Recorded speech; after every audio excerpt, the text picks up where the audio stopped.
Assalamualaikum warahmatullahi wabarakatuh.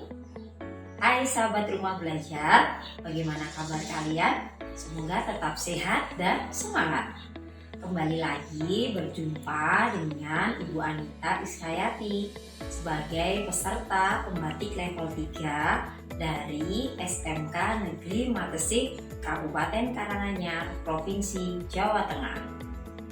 Nah, sahabat rumah belajar, untuk pertemuan kita kali ini, kita nanti akan belajar tentang materi kejuruan kelas 10 untuk program keahlian Desain Komunikasi Visual pada kurikulum operasional tingkat satuan pendidikan pada SMK Pusat Keunggulan.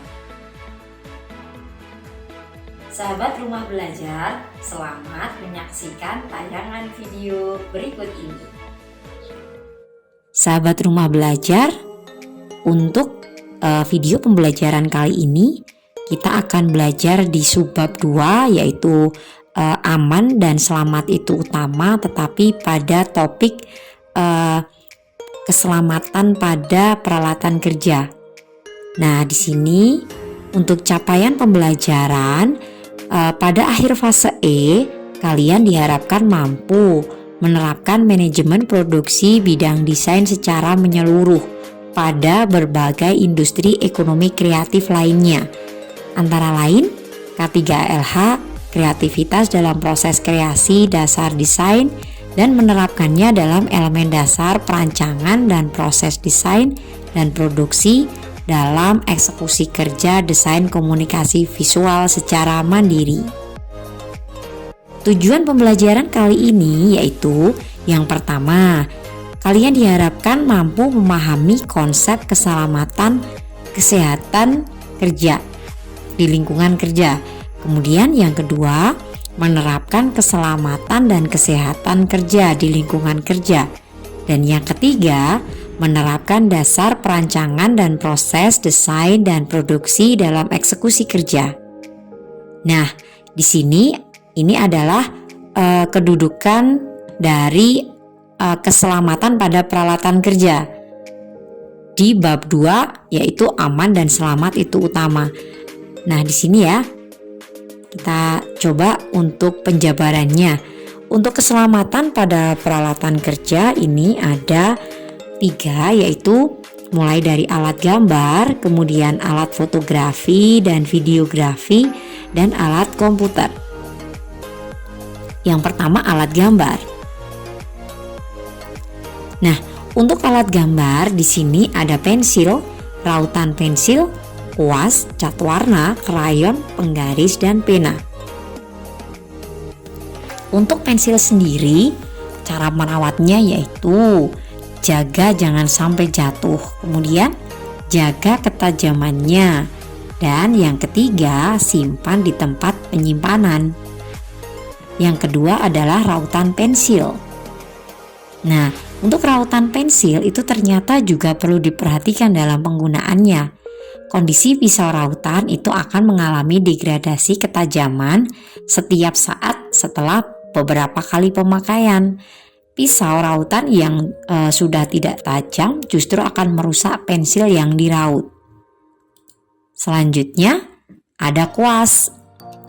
Nah, bagaimana cara merawat kuas agar awet dan bisa digunakan berulang-ulang?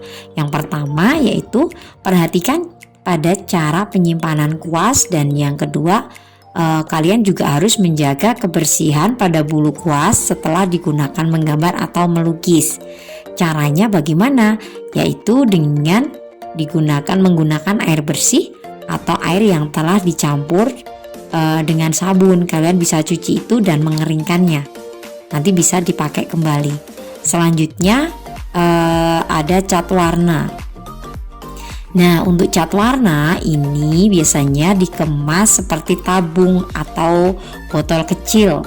Nah, biasakan kalian menutup kembali kemasan cat warna setelah kalian gunakan biar tidak mengering. Meskipun cat yang kering itu bisa diencerkan kembali dengan larutan solvent. Tetapi pigmen warna yang telah mengering tidak bisa tercampur dengan baik. Untuk selanjutnya ada krayon. Siapa sih yang gak kenal krayon? Krayon itu alat warna yang terbuat dari lilin dan itu warna-warni, sangat indah ya. Kemudian krayon itu cukup keras dan licin, tapi mudah kering minyaknya. Untuk peralatan selanjutnya ada penggaris. Penggaris terdiri dari berbagai bahan dan bentuk. Bisa yang dari besi, ada juga yang dari mika atau plastik ya. Selanjutnya ada pena. Nah, pena terdiri dari berbagai macam ukuran. Fungsi juga terdiri berbagai macam ukuran dan bentuk mata pena sesuai dengan fungsi dan kebutuhannya. Pena seperti drawing pen biasanya disertai dengan penutup ujung pena yang tujuannya untuk melindungi ujung pena agar tidak kering dan rusak. Nah, usahakan untuk menutup kembali pena setelah dipakai. Nah, selanjutnya kita ke alat fotografi. Bagaimana cara kita menjaga keselamatan pada alat fotografi dan videografi. Nah, di sini yang pertama ada kamera foto. Untuk kamera foto itu memiliki beberapa bagian dalam yang cukup sensitif ya. Jadi jangan sampai kalian menyentuh bagian tirai shutter speed dengan jari karena akan berpengaruh pada keakuratan dan kecepatan buka tutup tirai. Nah, usahakan menyimpan kamera pada penyimpanan yang kering dan tidak lembab, atau kalian bisa menyimpan di kotak khusus penyimpanan kamera, dry box, agar terhindar dari kerusakan yang diakibatkan karena jamur. Selanjutnya ada lensa kamera. Nah, lensa kamera ya. Di sini untuk lensa kamera itu caranya adalah kalian juga harus menjaga kebersihan dan kualitas bagian kaca lensa dengan cara memberikan filter lensa anti ultraviolet dan jangan menyentuh dengan jari tangan pada bagian kaca lensa karena bisa mengakibatkan tertinggalnya bekas lemak dari kulit tangan. Nah, untuk selanjutnya ada baterai. Setiap peralatan elektronik itu pasti menggunakan daya listrik yang dihasilkan dari baterai. Lepaskan baterai dari peralatan bila tidak digunakan agar tidak terjadi kebocoran cairan dari baterai yang bisa merusak peralatan yang bersangkutan. Begitu pula sebelum menggunakan peralatan selalu cek ulang kondisi isi baterai. Jangan sampai terjadi kondisi kekurangan daya dikarenakan lupa dilakukan isi ulang sebelumnya. Bila perlu, menyimpan baterai cadangan sebagai antisipasi. Nah, yang ini untuk alat fotografi yang terakhir nih, itu ada memori. Fungsinya untuk menyimpan data gambar digital. Hindarkan dari sumber panas ataupun sumber magnet kuat karena bisa merusak memori penyimpanan. Nah, jangan sampai ketika digunakan ruang memori penyimpanan penuh. Beberapa kasus bisa loh merusak memori tersebut bila terjadi memori terlalu penuh hingga ruang memori kosong habis. Yang terakhir ada keselamatan pada peralatan kerja yaitu alat komputer. Nah, untuk alat komputer di sini ada komputer, perangkat input, output, penyimpanan, dan unit jaringan. Untuk komputer, usahakan menggunakan sumber daya listrik yang stabil agar tidak merusak bagian hardware maupun software komputer.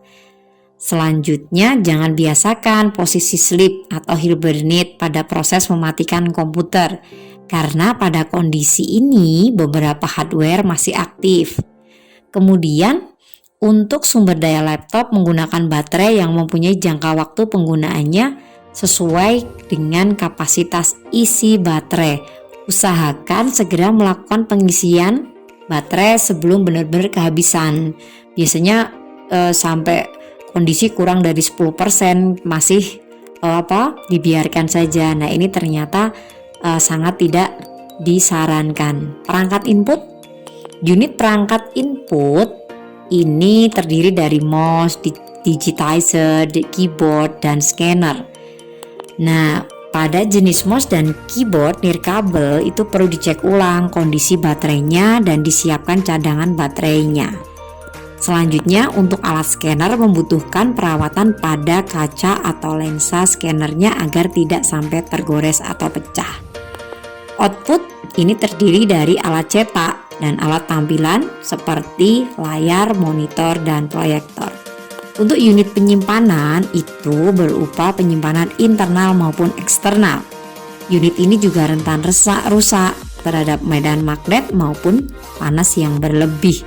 Pada unit penyimpanan eksternal juga sering terjadi kerusakan pada slot kabel USB karena sudah aus, penyok, atau kena benturan.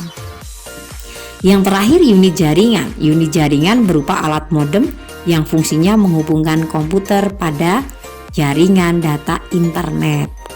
Beberapa kasus kerusakan modem eksternal karena terlalu panas akibat dari pemakaian yang terlalu lama atau tidak pernah dimatikan ketika tidak digunakan. Nah, sahabat rumah belajar, demikian tadi untuk video pembelajaran kali ini. Terima kasih kalian sudah menyaksikan tayangan video tadi. Selanjutnya, jangan lupa untuk selalu mengikuti portal rumah belajar. Tetap semangat, sehat, dan jangan lupa untuk belajar di mana saja, kapan saja, dan dengan siapa saja. Salam rumah belajar. Assalamualaikum warahmatullahi wabarakatuh.